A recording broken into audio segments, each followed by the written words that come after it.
I've been called many things in my life, but the one that always stuck, whether people said it out loud or not, was the fat guy. My name is Daniel, and for as long as I can remember, my weight was the first thing people noticed about me. Not my smile, not my personality, not the fact that I was a good listener or that I cared deeply about the people in my life. No, the first thing anyone ever saw was my size, and I let it define me. At school, I was the butt of jokes. At work, I was the one people assumed ate too many donuts. In relationships, well, there weren't many of those. Most women never looked twice at me. And if they did, I always wondered, do they actually like me? Or am I just a joke they're entertaining for now? Then came Claire. She was different, or at least I thought she was. Claire was beautiful, charismatic, the kind of woman who could light up a room just by walking in. She had this laugh that made people lean in closer, as if they didn't want to miss a single second. When she agreed to go out with me, I couldn't believe it. I asked her out expecting rejection. Instead, she smiled and said, "Sure, Daniel. Why not? Why not?"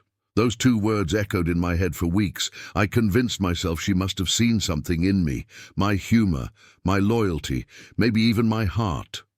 For a while, being with her felt like a dream. We went on dates, tried new restaurants, binge-watched shows together. She held my hand in public, kissed me on the cheek when her friends were around. For the first time in my life, I thought, maybe I'm not just the fat guy. Maybe someone actually loves me for me. But then the little cracks started to show. It began with small comments. Harmless, I told myself. "Daniel," she giggled once as I reached for dessert at dinner, "you're going to roll home if you eat all that." I laughed with her. My cheeks burned, but I forced it off. Another time, when I struggled to keep up with her on a walk, she sighed, "You really should exercise more. I don't want to lose you early, you know." I told myself it was concern, that she cared. But deep down, it stung. Still, I stayed, because she was Claire, because she chose me.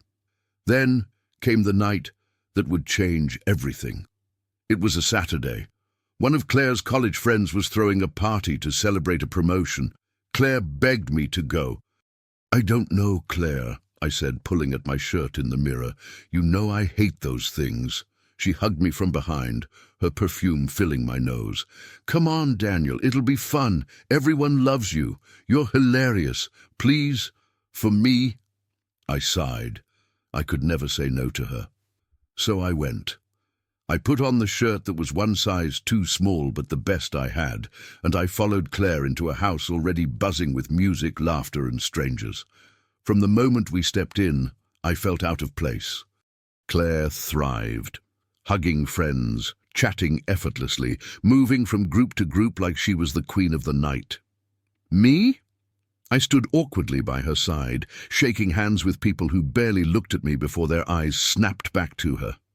After an hour or so, I found myself on the couch, drink in hand, watching Claire from a distance. She was radiant, laughing at some story, tossing her hair back like she was in a movie.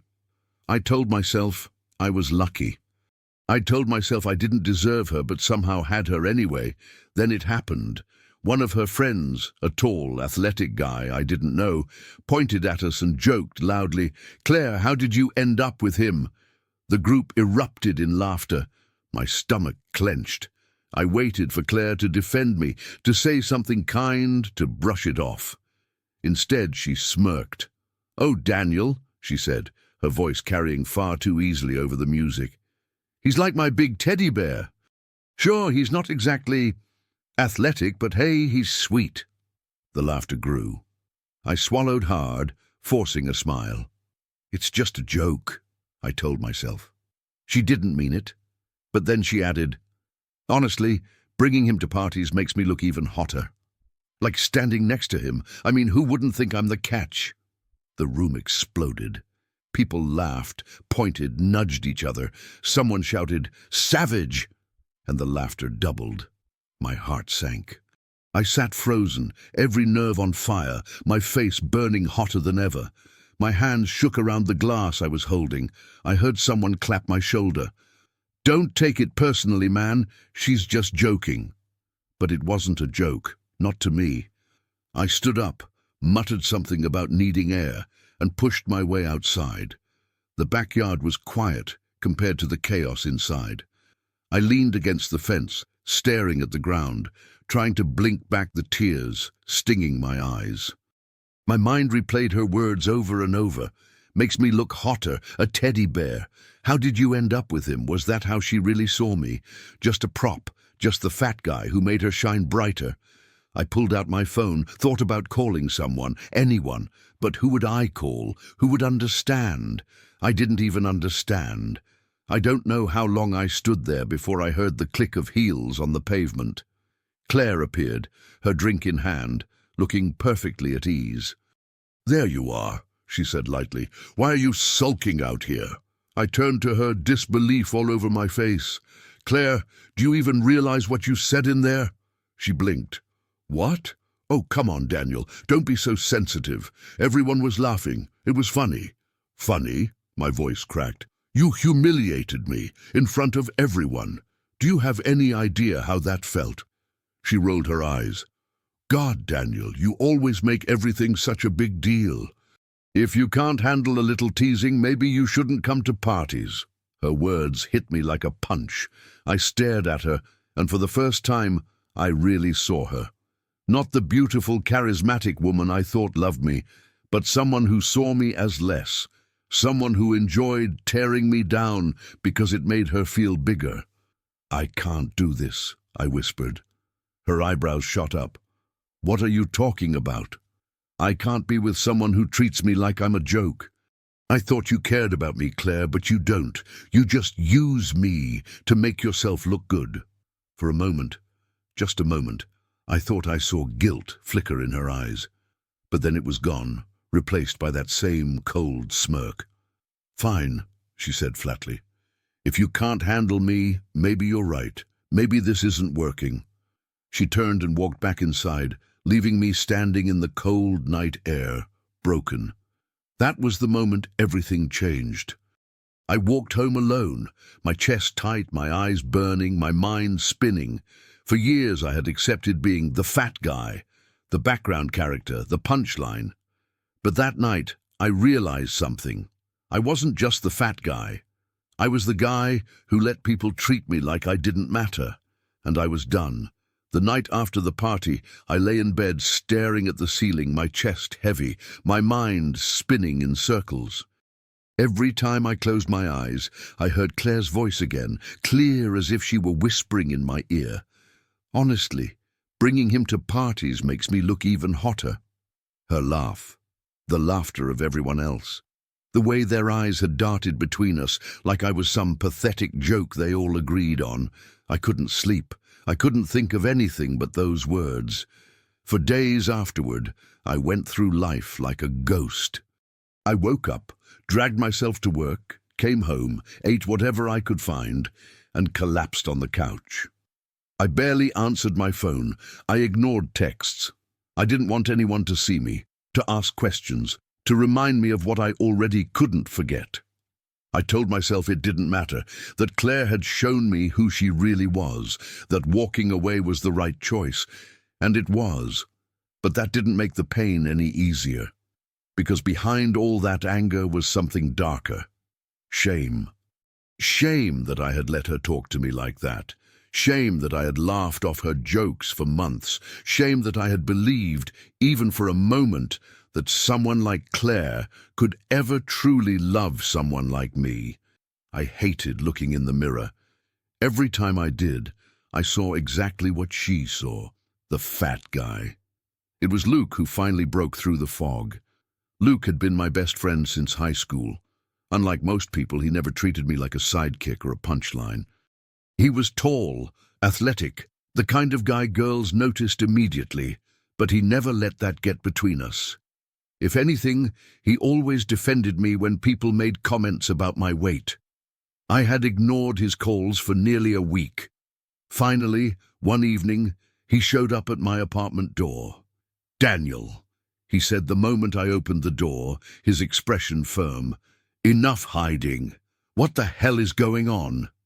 I sighed, stepping aside to let him in. My place was a mess. Takeout boxes on the counter, soda cans on the floor, curtains drawn. Luke looked around, eyebrows raised. Wow, he muttered. This is worse than I thought. I dropped onto the couch, burying my face in my hands. You don't want to know, Luke. Too late, you're telling me. He sat across from me, leaning forward. What happened with Claire? The sound of her name made my stomach clench. I hesitated, then poured it all out. The party, the jokes, the humiliation, her dismissal afterward. By the time I finished, Luke's jaw was tight, his fists clenched. She said that? In front of everyone? I nodded miserably. Daniel, that's messed up. That's cruel. You didn't deserve that. I laughed bitterly. Didn't I? She just said what everyone was already thinking. That I'm the fat guy who makes her look good by comparison.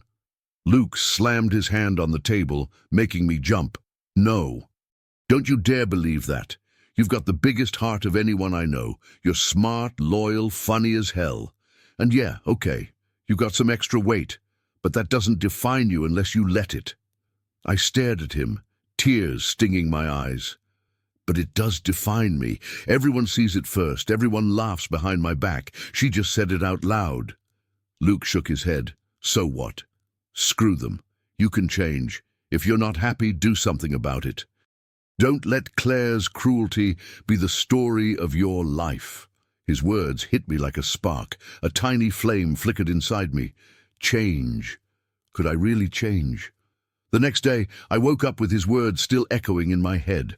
I dragged myself into the bathroom, stared at my reflection, bloated face, tired eyes, the guy I had been my whole life, and whispered, I'm done. I didn't know what done meant yet, but I knew I couldn't keep living like this. That evening, I called Luke. Help me, I said simply. He didn't hesitate. Tomorrow morning, gym, be ready. The first day at the gym was hell. The moment I walked through the doors, I felt every pair of eyes on me, fit bodies everywhere, guys with muscles, women in perfect form, and me, sweating before I even touched a machine. Luke clapped me on the back. Ignore them. They're too focused on themselves to care about you. I wasn't so sure, but I followed him anyway. We started simple. Treadmill. Just walk, Luke said. 10 minutes, that's it. These 10 minutes felt like a marathon. My chest heaved, my legs ached, sweat poured down my face. I wanted to quit after 2 minutes, but Luke stayed by my side, encouraging me. Breathe, you've got this. One step at a time. I finished barely and collapsed on a bench, gasping. Pathetic, I muttered. Bullshit, Luke snapped. You showed up. That's more than most people do. Be proud of that. I didn't feel proud. But deep down, I felt something else. Determination. The next days were no easier. Every muscle in my body screamed. I dreaded the alarm clock, dreaded putting on those gym clothes that clung too tightly. But I went. Every day I went. And slowly something started to shift. At first, it wasn't my body. It was my mind. For years I had believed I was stuck, that being the fat guy was just who I was and who I would always be. But every time I pushed through another minute on the treadmill, every time I lifted a little more weight, every time I refused to give up, I felt that belief cracking. Maybe, just maybe, I wasn't stuck. But the demons didn't go quietly. At night, I still heard Claire's laughter. I still saw the looks on people's faces at the party. I still hated what I saw in the mirror. One evening, after a particularly grueling session, I sat in my car, drenched in sweat, and broke down. Tears streamed down my face as I gripped the steering wheel. I'll never change, I whispered. What's the point? My phone buzzed. A text from Luke. Luke, proud of you today. You're stronger than you think. I stared at the screen, tears blurring the words. Stronger than I think. Maybe he was right. Weeks passed. I pushed harder. I started eating better. Not perfectly, but better.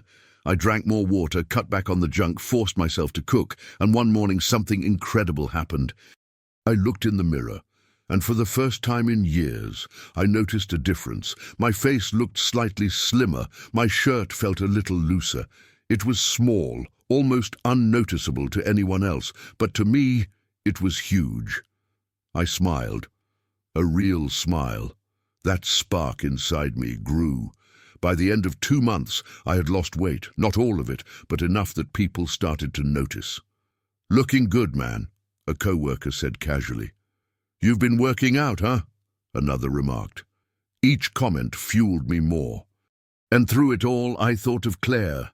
Not because I wanted her back, no, that ship had sailed, but because I wanted to prove to her, to the world, and most of all to myself, that I was not the fat guy she humiliated. I was more. And I was just getting started. The 3rd month into my new life felt like stepping into uncharted territory. For the first time in years, I wasn't just going through the motions. I was living with purpose. My mornings started with the gym instead of the snooze button. My meals were planned instead of scavenged, and when I looked in the mirror, I saw progress. Real progress. The guy staring back at me wasn't the same defeated man who had collapsed on the couch after Claire's humiliation. My jawline was sharper, my clothes fit looser, and my posture, once slouched in shame, was straighter, prouder. It wasn't just physical, something inside me had changed. I didn't walk into the gym anymore feeling like an outsider. I belonged. I wasn't competing with anyone else. I was competing with myself. Every extra rep, every added pound on the barbell, every extra minute on the treadmill was proof that I wasn't the same man anymore. And that's when I noticed her. She was new, or maybe I had just never paid attention before. A woman with chestnut brown hair tied in a ponytail, eyes sharp yet kind, dressed in workout gear that somehow made her look both strong and graceful at the same time. She wasn't one of those people glued to their reflection in the mirror. She focused, pushed herself, wiped her own sweat. No nonsense. The first time I really saw her was on the squat rack. She racked the bar with a grunt, then caught me watching. Our eyes met. I panicked, quickly looking away, cheeks burning. Old habits die hard. I was still the guy who assumed women saw me as invisible at best, laughable at worst. But then I heard her voice. "Hey," she said, smiling slightly. "Do you want the rack?" I froze. No, I was just, waiting for the dumbbells." Her smile grew. "Got it, just checking." She wiped her forehead with a towel, then went back to her set. For the rest of the workout, I couldn't stop sneaking glances at her. Something about her presence was different. She wasn't there to judge. She was just real. Over the next week, I noticed her more and more, always working hard, always focused. Sometimes our eyes would meet, and she'd give me that polite nod of acknowledgement. And every time, my stomach did a weird flip. One afternoon, as I struggled to finish a set of bench presses, I heard a voice above me.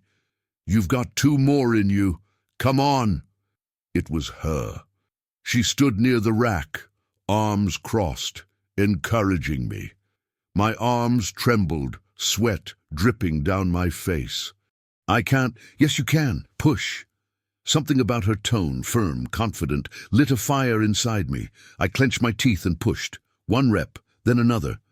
The bar clanged back onto the rack, and I sat up, gasping. She grinned. "Told you." I laughed breathlessly.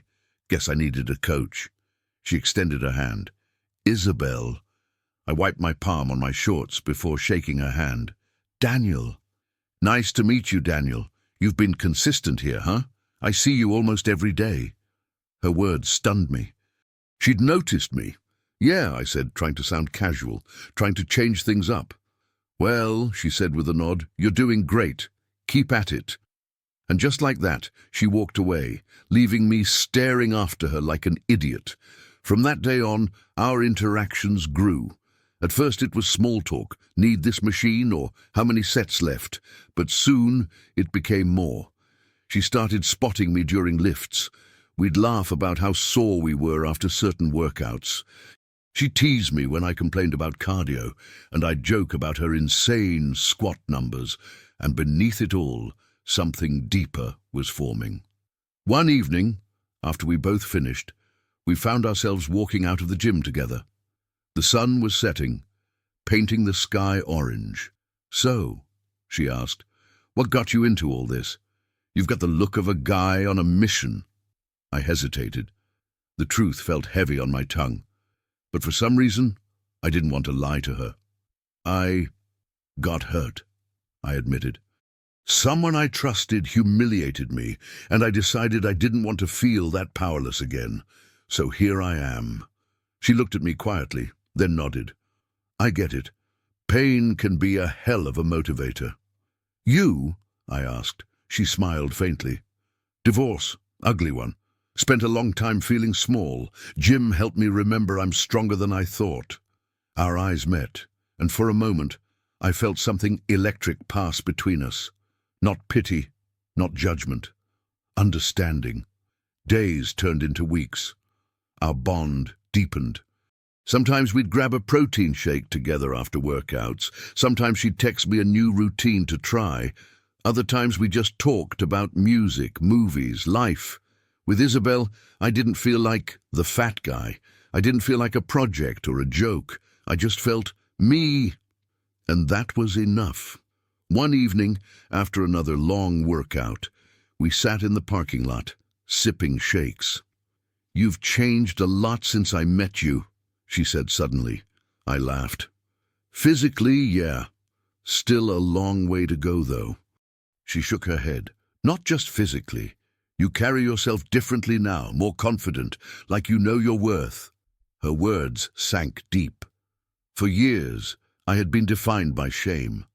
Now someone saw me differently, and for the first time, I believed it might be true. The true test came one Saturday when I was at the gym alone. I was mid-set when I caught sight of myself in the mirror. Sweat dripping, muscles straining, face determined. And for the first time in my life, I didn't hate what I saw. I smiled, not because I was finished, not because I had arrived, but because I was finally on the journey. That night, I sat on my couch and thought of Claire. Her laughter still echoed in the back of my mind, but it no longer controlled me. If she could see me now, stronger, slimmer, confident, with Isabel by my side, I wondered what she'd think. And the thought didn't hurt anymore. Because for the first time in a long time, I realized I didn't care. The invitation came unexpectedly. Luke called one evening, excitement in his voice. "Hey man, you remember Mark from college? He's throwing this big house party next weekend. Everyone's going. It's gonna be like a mini reunion." A party. The word alone made my chest tighten. Memories of Claire's cruel laughter and the humiliation still lingered. I hadn't set foot in a party since that night. "I don't know, Luke," I muttered. "Parties aren't really my thing anymore." "That's exactly why you should come," Luke insisted. "Besides, you're not the same guy you were back then. Trust me, people are going to notice." I hesitated, then glanced at my reflection in the mirror. My shirt fit comfortably across my shoulders now, not tight and suffocating. My face was leaner, my body stronger. Maybe he was right. "All right," I said finally. "I'll go." When Saturday came, I almost backed out. But Isabel was the reason I didn't. She showed up at my apartment, radiant as always, wearing a simple black dress that made my heart skip a beat. "You ready?" she asked with a smile. I swallowed my nerves and nodded. "Let's do this." Walking into Mark's house was like stepping into another world. Music thumped through the speakers, people mingled with drinks in hand, laughter filled the air. For a moment I froze at the doorway, old anxieties clawing at me. But Isabel squeezed my hand gently. "You've got this." And just like that I felt steady again. It didn't take long before people noticed me. Old acquaintances did double takes, eyes widening as they realized who I was. "Daniel, holy crap, man, you look amazing." Dude, what happened? You're like a whole different person. Their words warmed me, but I tried to stay humble, shrugging it off. I've just been taking care of myself, I said simply. And then it happened. I turned around, and there she was, Claire. She looked almost exactly the same, still striking, still surrounded by people. But as her eyes landed on me, her smile faltered. She blinked, stunned, like she couldn't believe what she was seeing. "Daniel," she said, her voice uncertain. I nodded, keeping my expression calm. "Claire." Her gaze flicked over me, from head to toe, lingering on the muscles I had worked so hard for, the confidence in my stance. "Wow, you've changed." Before I could respond, Isabel slipped her arm through mine, smiling warmly. "Hi, I'm Isabel." Claire's eyes narrowed slightly, and I saw the flicker of something. Jealousy? Regret? I wasn't sure. "It's nice to meet you," Claire said flatly. Then she turned back to me. "Daniel, can we talk? Just for a minute?" I felt Isabel squeeze my arm, silently letting me know the choice was mine. I nodded to her. "I'll be right back." Claire led me to a quieter corner of the house. For a moment we stood in silence, the tension thick between us. Finally, she spoke.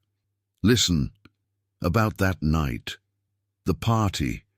I shouldn't have said what I said. I was drunk. I was stupid. I raised a hand, stopping her. "Claire, don't." Her eyes widened. "I spent months replaying that night in my head," I continued, "hating myself, hating you, drowning in shame. But the truth is, you did me a favor." "A favor?" she asked, confused. "Yes, because your words lit a fire in me. You thought you broke me, but you pushed me to change, to grow, and now I see you for who you really are."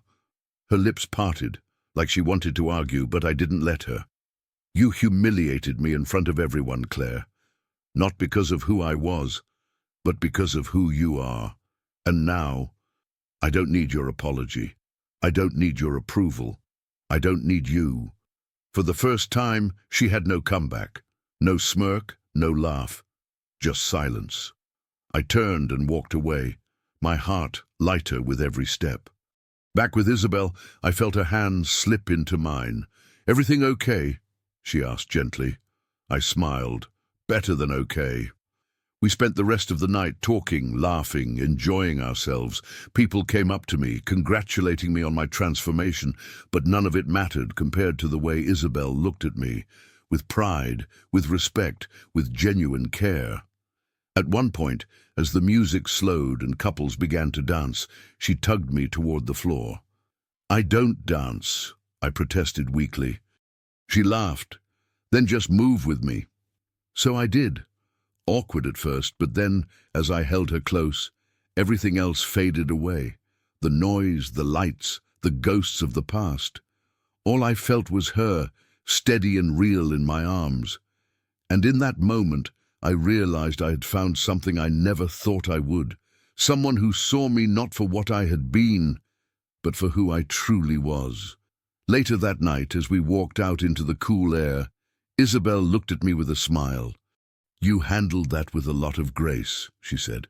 I shrugged. I wasn't graceful for a long time, but I finally realized I don't have to prove anything to her, or to anyone. I just have to prove it to myself. She squeezed my hand. That's the kind of strength people can't take away. When I got home, lying in bed with Isabel's laughter still echoing in my ears, I thought back to the man I'd been, the fat guy who got humiliated at a party. That version of me was gone, and in his place was someone stronger, someone who had faced pain, rejection, shame, and turned it into fuel. I closed my eyes, a smile tugging at my lips. For the first time in my life, I wasn't the fat guy. I was just me, and that was enough. To anyone listening to my story, don't let other people define your worth. People will laugh, they will judge, they will try to break you, but their words only have power if you let them. I learned that respect begins with how you treat yourself. Once you find that, The right people will come into your life, the ones who see you, truly see you, and love you for who you are.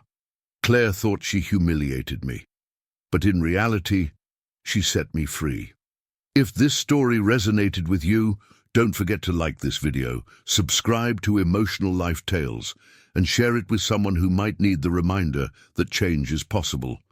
And in the comments, tell me, have you ever turned heartbreak into strength?